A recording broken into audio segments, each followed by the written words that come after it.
Good morning, and today we're doing the frittata again, but today we're going to do 100% carnivore.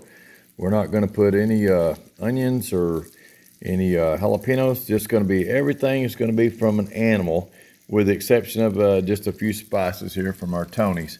So let's start off with how we do ours, and today we got one full package of Jimmy Dean. This is one tube of the Jimmy Dean sausage, which is one of our favorite sausages. We sometimes make our own, but if you want to do this quick and easy, you can buy the Jimmy Dean. This is trying to stick to my pan a little bit. Get that broke loose. And that's going to be a nice piece of sausage. Whimsical Farm. Welcome to Whimsical Farm. That's where you're at. It's very whimsical. I've had that sitting there for just a few minutes. As you can see, that's starting to get dark on me, which is good. That'll make a lot of nice flavor. I'm going to go ahead and get that starting to cut up a little bit. Almost got black, but that's okay. That's flavor, not going to hurt a thing. So let's go ahead and put a little bit of what Jimmy Dean did not put on this, and that is the salt and the pepper. Now, they do have some of that in there, but we prefer a little bit more. As all the great cooks say, they say salt and pepper to your taste. So that's what we're going to do. We're going to add a little bit of pepper. Got to add me some black pepper. You got meat and you're cooking, you need some black pepper. We'll put enough that it'll taste good. Put a little bit of salt here. Add a little salt. That'll amplify the flavor of that sausage, bring it to life. Now, I don't think Jimmy Dean puts very much salt. Of course, they're feeding the whole nation, so some people are scared of salt for high blood pressure and all that stuff, so I can understand that, but we're not worried about that. Carnivore, you can eat a whole bunch of salt if you need to. Just drink plenty of water and it'll take care of you. You don't have to worry about your blood pressure going up. Mine has come down. I'm 62 years old on the carnivore diet. I've lost almost 100 pounds. My blood pressure was just at the point that the doctor was getting ready to tell me that I needed a pill. And I don't think that a pill fixes anything when it comes to things like that. It's better to get to the root cause, which is I was fat and I was eating a bunch of starchy, sugary foods and all revved up on sugar and carrying an extra 100 pounds of body weight, and that will make your blood pressure go up. So I dropped almost 100 pounds. And got rid of all that extra fat on me around my heart and blood vessels. And now I've got 120/75 with a resting heart rate of about 65. So I've got all the specs that a teenager would have, but I'm 62 years old. So this is the first step, is to get your sausage done. And I'm going to call that done. We'll go ahead and put this in our pan. Appreciate y'all watching. We really appreciate it. I know it's just a simple thing, but at the same time, it's I hope it's of value to you just to be able to watch somebody else do this and realize how easy it is to make a very delicious frittata. This is going to be the carnivore frittata. And I really like this way of cooking because basically you take the components that you like and put them in a pan and then fill it up with some eggs that have been beat. You don't even have to scramble them good. Just beat them till the yolk is broken. And then mix you in some heavy cream. I even cheat on that. I use a little half and half instead of the heavy cream because with the new Bidenomics, I don't know, they say that we've gone up about 6 or 7% on food, but all my food costs have doubled and tripled. So I use a different kind of math than what Mr. Joe uses. I use the math from my school book that I learned in the 5th grade, and that is if something costs twice as much, then your inflation has gone up by a factor of 100%. So that's what we got. And our half and half is one of the ways that we fight that a little bit. Instead of buying the full heavy cream, we just use the half and half. So how much does this call for? Well, this is 2 cups. We'll put that in a little bit later. The next step is to take my wife's delicious eggs. Now, I'm excited about these, and my wife is too. She got some beautiful eggs here. She didn't lay these eggs, but she's got a bunch of chicken girls out in the backyard. Now, look at this. Isn't that something? Look how dark brown that is. Now, these are just raw eggs from the farm. These have not been washed, and you may see a speck of something on there that doesn't suit you. And I'm sorry, you are at Whimsical Farm. I'm just telling you how it goes, and because I learned this. If you take an egg and you scrub it down real good, take you a bunch of Dawn and some hot water and just scrub it and put you some bleach and all that stuff and get it scrubbed down real good and make sure it's totally sanitary. The problem with doing that is these eggs have the chicken puts a very thin clear coat on these eggs. As they come out of her, that clear coat coats that egg, and an egg can sit out at room temperature for weeks and not spoil.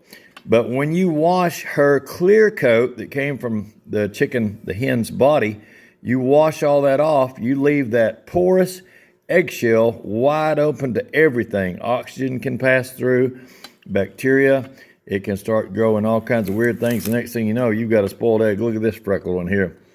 That looks like a kid that got a suntan in front of a screen door. Isn't that beautiful? Just different. And that's how we are at Whimsical Farm. We like things that are not just, now you can go to Walmart and you can get you a whole bunch of plain eggs. You can get you just plain white eggs like that. That's fine. It'll still make the frittata just fine. So I'm just letting you know, how many eggs are we going to use today? Well, we've got this big old stainless steel pan, and it's nice and deep, and it's a commercial pan, and it will hold easily 2 dozen eggs. So that's what we're going to do. I'm going to crack 2 dozen eggs, and I'm going to do it in a magic way where you don't get to see every little thing here. And I'll be right back in a hot second.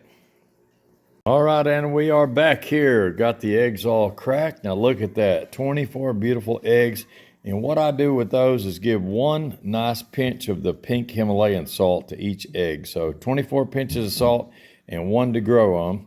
And then the next component, now this is very important, 2 cups of the half and half. And that really gives you that fluffy texture that you want when you're building a frittata. So we're going to go ahead and pour that in now. Get that poured in.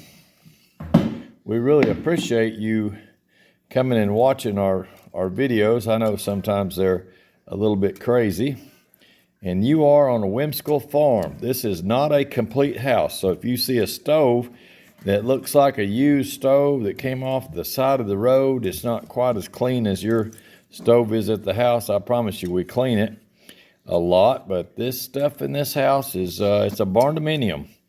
And everything in here is a little rougher than the normal house. We got a concrete floor. We have German Shepherds everywhere that are also our family. And they have lots of pups, and it's a business. It is Whimsical Shepherd Farm. If you'd like to have yourself a beautiful world-class dog from Czechoslovakia and East Germany, we have those on hand. So I'm not going to try to pitch them too much, but just to let you know we've got them. We've got some very happy customers that'd be glad to give you a reference. They do great with kids. They do great for taking care of your farm and your home. Easy to train, and they're just great dogs, great companion dogs. We got some customers that are PTSD folks, some veterans, and they really appreciate having a friend around the house that's just always kind to them, and that's what these guys do. So now the next step is we're going to go ahead and pour this in. Pour that right in with the meat. I know I got a few yolks that are not quite done, but that's no problem. Once you get them poured over there, you can pull them over here, get them back where they need to be, and shoot at them again. So we get another shot at it. All right, see if you can see a yolk that's not done. Can you see one?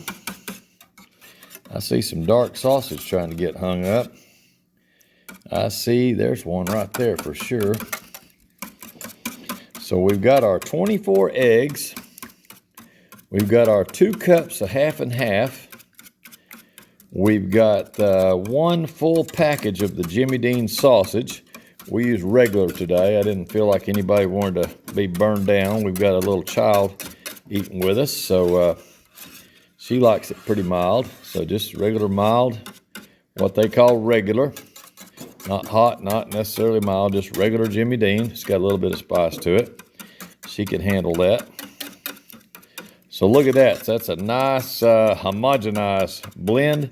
It's got the sausage. It's got a little bit of sausage grease. And it is looking good. What else have we got to put in here? This is so easy. 24 eggs. You've got 2 cups of the nice half and half. And then 1 full package, 1 tube of the Jimmy Dean. And then I'm going to put 1 cup, and I always cheat on this. I use a stainless steel cup that's 1 cup and then pile it up until it can't take it anymore. And that's this cheese right here. Cabot Creamery extra sharp cheddar cheese. So we'll put that in there. That's just a lot of fun. And we got 1 more cheese we're going to add to this. Look at that, trying to stick that crazy stuff. Get out of there. Okay, now we got it, made it. A little bit more stirring. Got 1 more yolk there that needs a little work. I'm telling you, this is a really, really nice dish to make. You can use it for breakfast. You can use it for brunch, lunch, supper, whatever. It's very versatile. And you can cut it the way I'm doing it with this little dish. You use the dish that you feel fit at your home. I like stainless steel because it never breaks. I don't like glass. Me and glass don't get along. With the dogs we've got, the children we got, and concrete floors, glass is just an accident waiting to happen. So I use this heavy-duty commercial stainless steel because even if I drop it or if the dogs get a hold of the dish or whatever, there's never any problem. Now, the last thing that we're going to add to this before we cook it is some Philadelphia cream cheese, and I've got it in the freezer. That's my trick on cream cheese. Always put it in the freezer because it is very difficult to slice cubes of cream cheese. So we've got 2 packages of Philadelphia cream cheese to add to the mix. And then the mix is done, and the next step is to throw it in a 425 oven for about 35 minutes. And then work on it and see till you get it where it's starting to sit up gelled good and feels kind of like spongy and doesn't jiggle too much. We'll look at that here in a minute. So let me get that cream cheese cut up and we'll be right back. And now we finish up the very last step of the frittata breakfast. Now this is what I use, 2 packs of this Philadelphia cream cheese. That's a good quality cream cheese, the original brand. And then this is the cheese. I cut it up into pieces out of the freezer, and I went ahead and threw it back in there. You can see the pieces are not stuck together real bad. So I would suggest to you, this stuff does not really freeze solid like an ice cube. Go ahead and when you buy your Philadelphia cream cheese, the day you get it, just throw it in the freezer and forget about it. And then the day that you get ready to do your frittata, you can pull it out, skin the foil package off of it, and cut it up. So here we go. This is the last step. Go ahead and put this in. You can see that's breaking loose from the dish. Pretty decent, except for the very last piece. Get that by hand. 1 piece goes to my mouth. And that's good. So, delicious. I did add just a little bit of Tony's. You can see that clearly. A little bit of Tony's. Now this cheese, you do want to get it spread out good. You don't want it all, in one corner. Just, you don't have to fuss with it. Just kind of move it around until it looks decent to where it's, you don't have any wadded up. I always check my corners thoroughly and make sure I don't have any pieces that are totally stuck together. And that's good enough. So the next step, we're going to go ahead and pop this in the oven. We'll check the texture real carefully and make sure we come out with a really good frittata. Okay, here is that frittata. I just pulled it out of the oven. I added some time on this. At 35 minutes, 425, it was still very liquidy in the middle. So I added a full 20 minutes to it, and it made it almost blow out the top of the pan. You can see it still sizzling there at the edge. That's a little bit of the buttery stuff from the cheese. And it did kind of blow open a little bit, but we're going to let this ride down to room temperature, not all the way down, but let it kind of cool off a little bit. And then we'll cut it up and eat it. It should be delicious. Looks good. Over and out for now. Okay, and here we are, cut up with the frittata. And you got to have a large blade. I use this big German Wurststoff blade. Got to have a big blade. Got to have a nice little spatulosis there. And you can see the size of these chunks. Boy, they came out really nice. And look at that, fluffy. It looks like a cake, kind of. It puts me in mind of cake. Look at there's a little piece of the yellow cheese trying to sneak out. Let's see what this one looks like. It's just got a nice thickness to it. There you can see a piece of sausage, but it's got a cake-like texture. Let me take a taste, not a look, and see what this tastes like. Frittata. Boy, it's still good and hot. I'm going to take a little taste of this. Look at that. Look at a beautiful texture that is. That's that milk and that half and half and the cream blend together makes that sponginess. And, wow. That is delicious. Now, what I like about the Carnivore is you eat a piece of that. That's going to be like, basically like eating 4 or 5 eggs with the sausage and the cheese and the cream. You got everything. The brown might bother somebody, but it doesn't bother me at all. It's delicious. I like it. It gives you a little bit more texture. Kind of holds it together good. Puts your mind like you're eating a piece of cake. It's absolutely delicious. So, hope you enjoy it. I did end up having to cook this, by the way.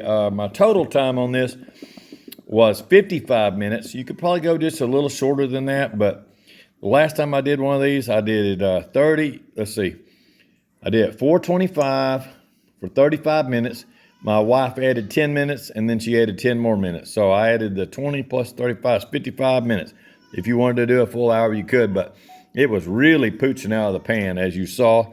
But it will lay back down. When you begin to let it cool, it'll just lay right back down, so no big deal. But love the texture, love the flavor. So I hope you enjoy it. And come back and visit with us here again at Whimsical Farm at the Carnivore Diet with Ashley. So bon appetit, enjoy. Over and out for now.